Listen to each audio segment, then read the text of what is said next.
Assalamualaikum warahmatullahi wabarakatuh. Nama saya Muhammad Daniel bin Muhammad Naim. Nombor metrik 061500. InsyaAllah hari ini pilihan kami akan membentangkan tajuk Darwinisme moden dan kritikan terhadapnya. Darwinisme moden.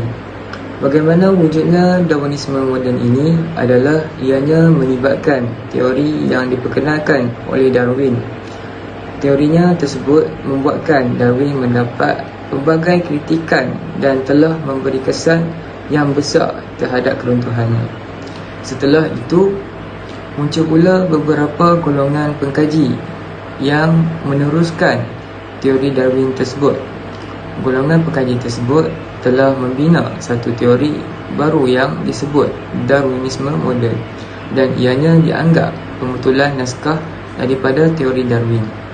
Inilah punca wujudnya Darwinisme moden adalah daripada beberapa golongan pengkaji yang telah melakukan satu teori baru setelah teori Darwin mendapat kritikan. Justru itu, teori baru ini telah dipelopori oleh Hugo de Vries, iaitu ahli kaji dari purba Belanda, dan kemudiannya disambung dan disokong oleh sekumpulan ahli sains kaji hayat yang kebanyakannya terdiri daripada orang Inggeris dan Amerika. Seterusnya tajuk ini akan disambung oleh sahabat saya. Terima kasih. Bismillahirrahmanirrahim. Assalamualaikum warahmatullahi wabarakatuh. Jadi kumpulan kami akan membentangkan daripada muka surat 264 hingga 267, iaitu di bawah tajuk Darwinisme moden dan kritikan terhadapnya. Baik, jadi pelopor bagi teori Darwinisme moden ini atau teori baru ini adalah Hugo de Vries. Asas utama teori ini adalah evolusi itu berlaku secara kebetulan atau tiba-tiba. Asas tersebut menjadi titik perbezaan dengan teori Darwin, iaitu teori Darwin mengatakan evolusi itu berlaku secara pilihan. Segala perubahan berlaku secara kebetulan yang tidak jelas adanya sebab yang bermatlamat, yang mana sebab matlamat itu disimpan melalui keturunan, kemudian berpindah dari keturunan kepada keturunan yang lain melalui faktor warisan. Dan teori baru ini tidak menerima pendapat Darwin, yang mana pendapat Darwin mengatakan bahawa manusia ini berasal daripada kera. Nenek moyang manusia adalah kera yang berevolusi menjadi manusia moden seperti sekarang ini. Jadi teori yang baru ini menolak sama sekali teori Darwin itu dan melahirkan teori baru, iaitu teori kebetulan. Jadi sekian daripada saya. Wabillahi taufiq wal hidayah. Wassalamualaikum warahmatullahi wabarakatuh. Kita sambung kepada pembentangan seterusnya. Terima kasih. Assalamualaikum warahmatullahi wabarakatuh. Nama saya Muhammad Alif Haikal bin Abdul Kahar. Nombor metrik 060194. Saya akan menyambung pada bahagian kritikan terhadap Darwinisme moden. Teori Darwinisme moden ini dianggap sebagai naskah pembetulan kepada teori Darwin yang lama. Teori baru ini tidak kurang hebatnya dalam menerima kritikan terhadap asas pendirian mereka. Dan berlaku juga percanggahan dalam teori ini yang ianya tidak dapat dielakkan sama sekali. Antara kritikan yang diterima adalah mengenai perkembangan evolusi dari satu tahap ke satu tahap yang diandaikan, yakni yang dijangkakan dan yang menjadi asas kepada kajian ini sudah pastinya merupakan evolusi yang berkembang ke hadapan. Ianya kerana inilah apa yang mereka tafsirkan terhadap peningkatan kepada jenis-jenis atau klasifikasi kejadian haiwan-haiwan. Dan timbulnya persoalan terhadap perkara ini, iaitu apakah sifat kebetulan atau berlaku secara tiba-tiba ini mempunyai evolusi yang sentiasa berkembang dengan tetap. Jadinya seperti mana yang kita ketahui, perkara yang kebetulan ini selalunya mempunyai sifat-sifat yang berkurang dan tidak menentu. Boleh kata seperti contoh, adakah maut dan sebab-sebab berlakunya kematian tersebut merupakan salah satu daripada fenomena kebetulan yang ditafsir berdasarkan faktor yang terus berkurangan dan tidak menentu ini. Dengan kata lain, mengapa perjalanan evolusi kita ini dari satu tahap ke satu tahap yang dikatakan secara kebetulan ini pada suatu hari nanti tidak lagi berpaling ke belakang daripada terus meningkat jauh ke hadapan. Itulah beberapa persoalan yang ditimbulkan, dan untuk mendapatkan jawapan kepada soalan-soalan ini, sudah pastinya ianya akan meruntuhkan sama sekali asas-asas mereka yang terkandung dalam teori Darwinisme moden ini. Untuk kritikan yang seterusnya akan dibentangkan oleh rakan sekumpulan saya. Sekian itu saja daripada saya. Terima kasih. Assalamualaikum warahmatullahi wabarakatuh. Baik, saya akan menyambung pembentangan mengenai kritikan terhadap Darwinisme moden. Baik, bagi poin kedua untuk kritikan terhadap Darwinisme moden ini ialah jika menampak secara tiba-tiba atau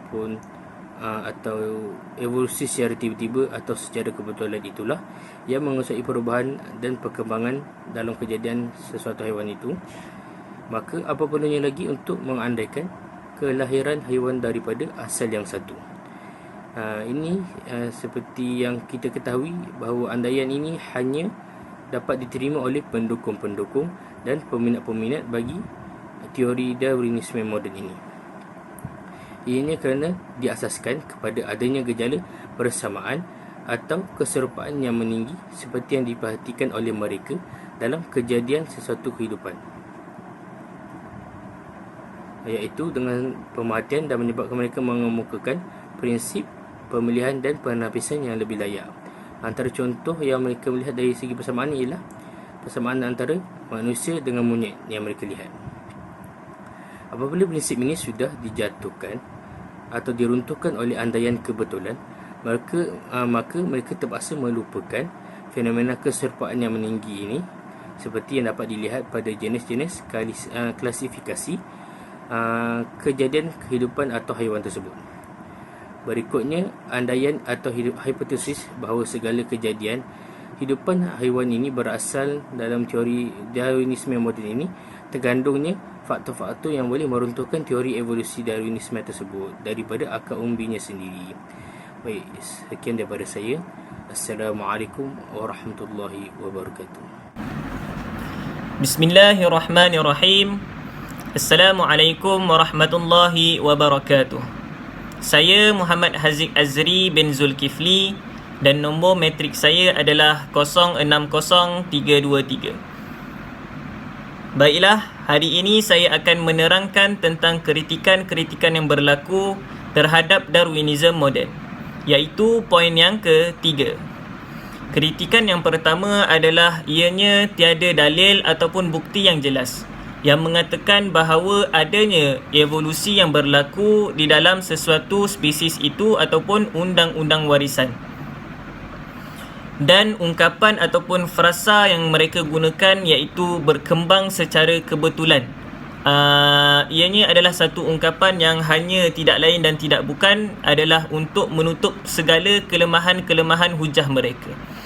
Dan kebiasaannya bagi para pengkaji, mereka akan mengutarakan penunjuk arah jauh, iaitu yang diberikan di sini adalah teori di mana pada masa dahulu adanya satu spesies yang berevolusi dan kemudian berevolusi menjadi banyak spesies dan tiba-tiba berhenti serta-merta, dan kemudian barulah berlakunya undang-undang warisan ataupun fakta saintifik yang kita ada pada hari ini.